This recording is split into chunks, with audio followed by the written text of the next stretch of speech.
Stop blaming your camera for cheap-looking footage. The pros don't use more gear, they use better physics. Today, I'm showing you 3 natural lighting hacks that turn a standard window into a Hollywood set without spending a single dollar.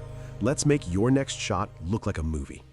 First up is the far side key. The biggest mistake beginners make is lighting from the same side as the camera, which flattens the face. To get that cinematic look, you need to shoot into the shadows.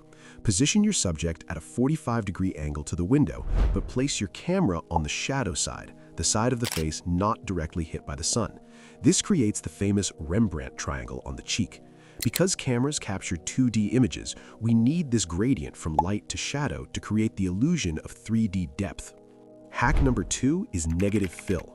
In a room with walls, light bounces everywhere, filling in your shadows and making your footage look like a sitcom. Cinematic mood requires contrast. Take a large black surface, like a foam board or even a black bedsheet, and place it on the side of the subject opposite the window. This is subtractive lighting. Instead of adding light, you're absorbing the bounce. This deepens the shadows, defines the jawline, and gives you a much more professional lighting ratio. Finally, we need to add texture. Direct sunlight is often too harsh for cinematic skin tones. Start by layering your light. Hang a white sheer curtain over the window to soften the source. Then introduce a gobo, short for go-between. This could be a houseplant, half-closed blinds, or even a piece of cardboard with shapes cut out. By breaking up the light, you create dappled patterns. This adds visual interest and makes the scene feel like it exists in a real, motivated world.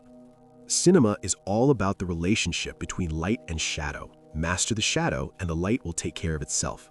Which of these hacks are you going to try first? Let me know in the comments below. If you found this helpful, hit that subscribe button for more filmmaking deep dives. I'll see you in the next one.